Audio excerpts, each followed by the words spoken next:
Hello everyone, hope you're all doing well. I'm back again with a new video and today we're gonna talk about a life-changing technology. Stay tuned.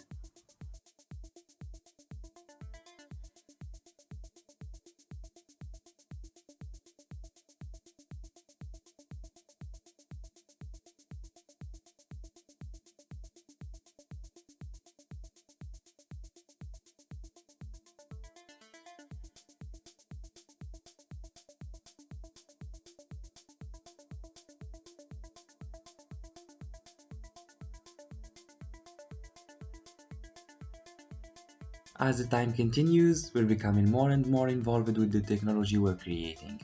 Computers went from being the size of classrooms to be able to fit in the palm of your hand. Digital experiences are becoming more and more interactive. As the years go on, we're being able to stimulate more and more senses, and it's getting harder to tell our own created illusions from reality. So what happens when we're able to simulate reality so well and we create an environment that is indistinguishable from the real world, and what happens if we once were in, we don't want to go back?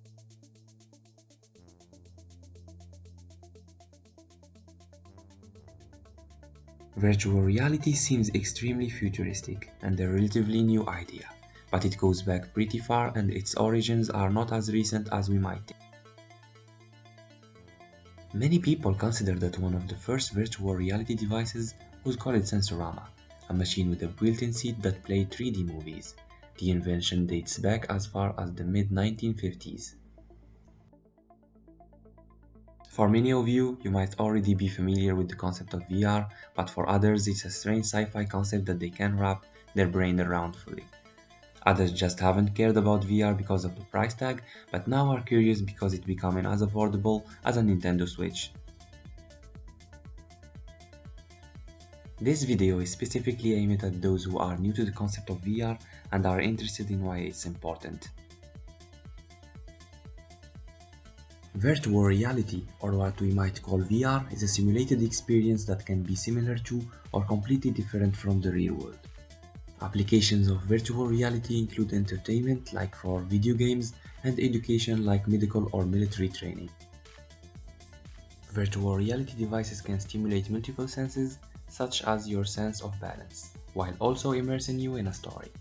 Other distinct types of VR-style technology include augmented reality and mixed reality, sometimes referred to as extended reality. Today, most virtual realities are accessed via headsets. There is Oculus, Google Cardboard, HTC Vive, and that's just to name a few. But how do these things work? Well, it's all thanks to human biology, and by that, I mean having two eyes. You see, the reason why we can perceive depth so well is all because of our two eyes. Although, you can tell each one of your eyes sees the world in different ways. Your brain takes inputs from both of your eyes and merges them while also subconsciously blocking out some parts where they overlap. Virtual reality headsets mimic this blocking by giving each of your eyes a different view of the world.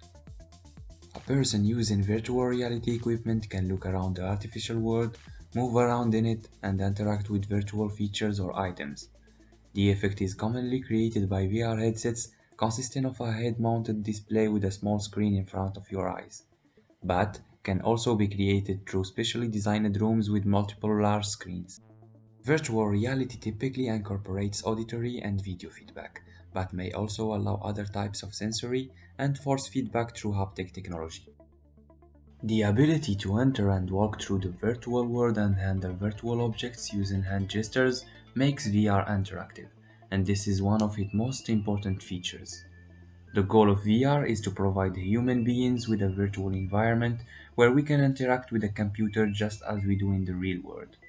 The magical part of VR is that because the headset blocks out your surroundings, you become immersed in this virtual world that is being displayed ahead of you. Your brain sees these places and perceives them as being real. This is what makes VR so appealing to people. But what's the most important part of VR? When you're playing a video game, you know you're not actually in the game. There is a lack of realism, of involvement. You don't feel like you're there. Your brain is pretty good at being able to tell whether or not something is real. So being able to trick the brain into believing you're in a virtual environment and reacting to things as if you were in the real world is a necessity. Without this, VR is practically useless. To create a fully immersive environment, your brain must be tricked into believing that every smell, touch, or taste is real. Reaching the ultimate presence is extremely difficult, but it isn't impossible. Virtual reality is still a rather new idea and is just now starting to be executed.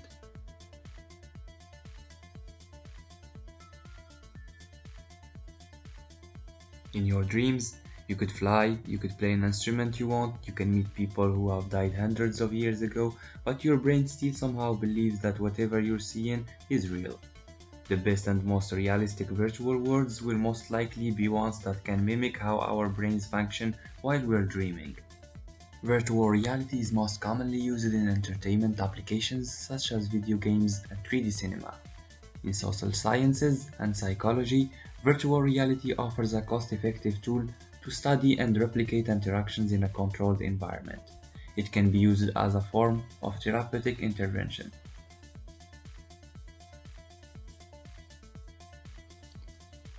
VR can simulate real workspaces for workplace occupational safety and health purposes, educational purposes, and training purposes. It can be used to provide learners with a virtual environment where they can develop their skills without the real-world consequences of failing.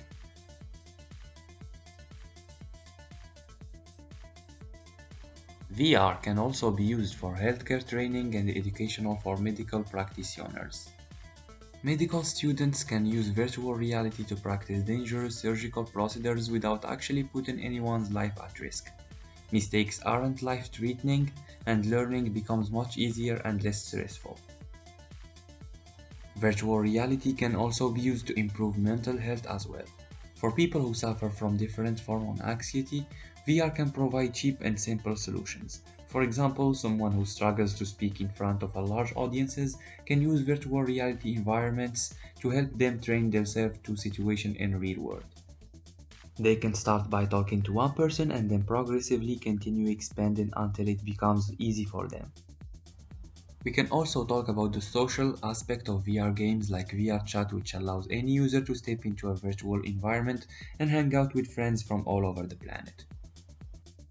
Individual experiences in VR can bring a lot of comfort to those who might be socially anxious or live in an area where they struggle to meet friends. For so many others, it's a healthy way to get social interaction, especially with what the world is like right now. Almost anything you can imagine in real life, VR can do plus more, and the technology is only getting better.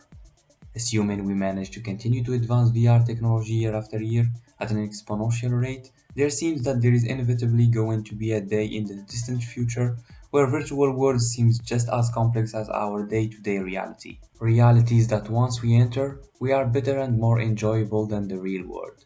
Places that used to be an escape from reality have finally become permanent settlement of sorts. Maybe one day we will have so many different realities that it's normal for everyone to have some sort of life in this world. Being able to create a virtual world of your own, for whatever reason you may have, it's a skill that everyone should be able to have. So get a head start of your future today, you will thank yourself later. If you have already subscribed to my channel, then feel free to add to this conversation in the comments of why you think VR matters. And also consider sending this video to a loved one who's curious about VR but doesn't seem to understand why you're so into having this little box on your face. Hope you enjoyed the video, see you later.